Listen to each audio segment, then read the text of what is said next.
DCM ನಿವಾಸಕ್ಕೆ bomb ಬೆದರಿಕೆ ಬಂದಿದೆ. ಹಲಸೂರು ಗೇಟ್ ಠಾಣೆಯಲ್ಲಿ ಈ ಸಂಬಂಧ ಪ್ರಕರಣ ದಾಖಲಾಗಿದೆ. ಏನಿದು ಕತೆ ಹೇಳ್ತಾ ಹೋಗ್ತೀನಿ. ನೀವು ನೋಡ್ತಾ ಇದ್ದೀರಾ ಸ್ಪೀಡ್ ನ್ಯೂಸ್ ಕನ್ನಡ. ನಾನು ಅಮೃತ ಶ್ರೀಕಂಠ. ಕರ್ನಾಟಕದ ಮುಖ್ಯಮಂತ್ರಿ ಮತ್ತು ಉಪಮುಖ್ಯಮಂತ್ರಿಗಳ ಮನೆಗಳಿಗೆ ಬಾಂಬ್ ಬೆದರಿಕೆ ಇಮೇಲ್ ಕಳುಹಿಸಿದಂಥ ತಮಿಳುನಾಡಿನ ವ್ಯಕ್ತಿಯ ವಿರುದ್ಧ ಪೊಲೀಸರು ಪ್ರಕರಣವನ್ನ ದಾಖಲಿಸಿಕೊಂಡಿದ್ದಾರೆ. ತನಿಖೆಯಲ್ಲಿ ಬೆದರಿಕೆ ಸುಳ್ಳು ಅಂತ ತಿಳಿದು ಬಂದಿದೆ. ಆರೋಪಿಯನ್ನ ಬಂಧಿಸೋದಕ್ಕೆ ವಿಶೇಷ ತಂಡವನ್ನ ಕೂಡ ಆಲ್ರೆಡಿ ರಚಿಸಲಾಗಿದೆ. ಇಂತಹ ಸುಳ್ಳು ಬೆದರಿಕೆಗಳಿಂದ ಸಾರ್ವಜನಿಕರಲ್ಲಿ ಆತಂಕ ಮೂಡ್ತಾ ಇದೆ. ತಮಿಳುನಾಡಿನ ವ್ಯಕ್ತಿಯೋರ್ವ ಕರ್ನಾಟಕ ಮುಖ್ಯಮಂತ್ರಿ ಮತ್ತು ಉಪಮುಖ್ಯಮಂತ್ರಿಗಳ ಮನೆಗಳಿಗೆ ಬಾಂಬ್ ಬೆದರಿಕೆ ಇಮೇಲ್ ಮಾಡಿರೋದು ನಿಜಕ್ಕೂ ಆತಂಕಕ್ಕೆ ಎಡೆ ಮಾಡಿಕೊಟ್ಟಿದೆ. ಇನ್ನು ಈ ಒಂದು ಬಾಂಬ್ ಬೆದರಿಕೆ ಇಮೇಲ್ ಕಳಿಸಿದಂತಹ ಪ್ರಕರಣಕ್ಕೆ ಸಂಬಂಧಪಟ್ಟಂತೆ ತನಿಖೆಯನ್ನ ಆರಂಭಿಸಲಾಗಿದೆ. ಹಲಸೂರು ಗೇಟ್ ಠಾಣೆಯಲ್ಲಿ ಈ ಸಂಬಂಧ ಪ್ರಕರಣ ಕೂಡ ದಾಖಲಾಗಿದೆ. ಇನ್ನು ಅಕ್ಟೋಬರ್ 11ರಂದು ತಮಿಳುನಾಡು ಡಿಜಿಪಿಗೆ ಇಮೇಲ್ಗಳು ಬಂದಿದ್ದು ತಕ್ಷಣವೇ ಕರ್ನಾಟಕ ಪೊಲೀಸರಿಗೆ ಮಾಹಿತಿಯನ್ನು ನೀಡಲಾಗಿದೆ. ಈ ಬೆದರಿಕೆಗಳು ಸುಳ್ಳು ಅಂತ ನಂತರ ತಿಳಿದು ಬಂದಿದೆ. ಇನ್ನು ಶೋಧ ಕಾರ್ಯಾಚರಣೆಯಲ್ಲಿ ಇಮೇಲ್ನಲ್ಲಿ ಮುಖ್ಯಮಂತ್ರಿ ಮತ್ತು ಉಪಮುಖ್ಯಮಂತ್ರಿಗಳ ನಿವಾಸದಲ್ಲಿ 4 RDX ಸಾಧನಗಳು ಮತ್ತು ಹಲವಾರು IEDಗಳನ್ನು ಅಳವಡಿಸಲಾಗಿದೆ ಮತ್ತು ಅವುಗಳನ್ನು ದೂರದಿಂದಲೇ ಸ್ಫೋಟಿಸಲಾಗುತ್ತೆ ಅಂತ ಹೇಳಲಾಗಿತ್ತು.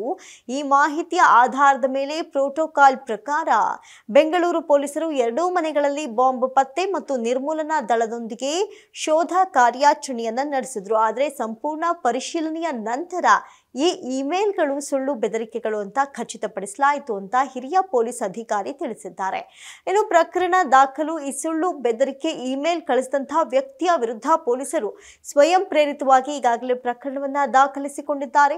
ಹಲಸೂರು ಗೇಟ್ ಪೊಲೀಸ್ ಠಾಣೆಯಲ್ಲಿ ಸೆಕ್ಷನ್ 351(4) ಅಂದ್ರೆ ಕ್ರಿಮಿನಲ್ ಬೆದರಿಕೆ ಮತ್ತು 353(1)B ಸಾರ್ವಜನಿಕ ಗಲಭೆಗೆ ಕಾರಣವಾಗುವಂತಹ ಹೇಳಿಕೆಗಳ ಅಡಿಯಲ್ಲಿ ಈ ಪ್ರಕರಣ ದಾಖಲಾಗಿದೆ. ಈ ನಿರ್ದಿಷ್ಟ ಇಮೇಲ್ ಐಡಿಯನ್ನ ತಮಿಳುನಾಡಿನ ಓರ್ವ ವ್ಯಕ್ತಿಗೆ ಟ್ರೇಸ್ ಮಾಡಲಾಗಿದೆ. ಆತನನ್ನ ಬಂಧಿಸೋದಕ್ಕೆ ಪೊಲೀಸರು ಈಗಾಗಲೇ ಸಕಲ ರೀತಿಯಲ್ಲೂ ಸನ್ನದ್ಧರಾಗಿದ್ದಾರೆ. ಆದರೆ ಕಳೆದ ಕೆಲವು ತಿಂಗಳುಗಳಿಂದ ಇಂತಹ ಸುಳ್ಳು ಬೆದರಿಕೆಗಳೊಂದಿಗೆ ಇದೇ ರೀತಿಯ ಇಮೇಲ್ಗಳು ಪದೇ ಪದೇ ಬರ್ತಾ ಇದೆ ಅಂತ ಪೊಲೀಸರು ಗಮನಿಸಿದ್ದಾರೆ.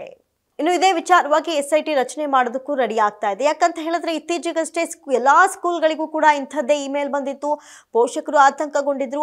ಆನಂತರ ಟೀಚರ್ಸ್ಗಳು ಕೂಡ ಆತಂಕಪಟ್ಟು ಮಕ್ಕಳನ್ನೆಲ್ಲ ಮನೆಗೆ ಬೇಗ ಕಳಿಸುವಂಥ ವ್ಯವಸ್ಥೆಯನ್ನ ಮಾಡಿದ್ರು. ಆದರೆ ಈ ವಿಚಾರ ಏನಿದೆ, ಇಂಥ ಬಾಂಬು ಬೆದರಿಕೆ ಇಮೇಲ್ಗಳು ಪದೇ ಪದೇ ಬರ್ತಾ ಇದೆ. ಹಾಗಾಗಿ SIT ರಚನೆಗೂ ಕೂಡ ಮುಂದಾಗ್ತಾ ಇರುವಂಥದ್ದು. ಇಂತಹ ಸುಳ್ಳು ಇಮೇಲ್ಗಳ ಹಿಂದೆ ಯಾರಿದ್ದಾರೆ ಎಂಬುದನ್ನ ಪತ್ತೆ ಹಚ್ಚೋದಕ್ಕೂ ಕೂಡ ವಿಶೇಷ ತನಿಖಾ ತಂಡವನ್ನ ಕೂಡ ರಚನೆ ಮಾಡಲಾಗಿದೆ. ಈ ಬಗ್ಗೆ ಹೆಚ್ಚಿನ ತನಿಖೆ ಕೂಡ ನಡೀತಾ ಇದೆ ಅಂತ ಅಧಿಕಾರಿಗಳು ತಿಳಿಸಿದ್ದಾರೆ.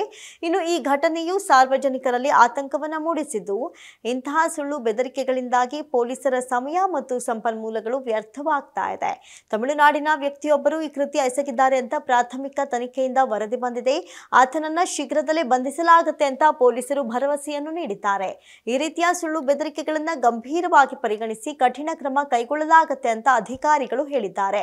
ಈ ಸುಳ್ಳು ಬೆದರಿಕೆಗಳ ಹಿಂದಿನ ಉದ್ದೇಶ ಏನು ಅಂತ ಕೂಡ ಈಗಾಗಲೇ ತನಿಖೆಯಲ್ಲಿ ತಿಳಿಯುವಂತಹ ಪ್ರಯತ್ನಗಳು ನಡೀತಾ ಇದೆ. ಆದರೆ ಸಾರ್ವಜನಿಕರಲ್ಲಿ ಭಯ ಹುಟ್ಟಿಸುವ ಅಥವಾ ಗೊಂದಲವನ್ನ ಸೃಷ್ಟಿ ಮಾಡುವಂತಹ ಪ್ರಯತ್ನವಾಗಿರಬಹುದು ಅಂತ ಕೂಡ ಶಂಕಿಸಲಾಗಿದೆ.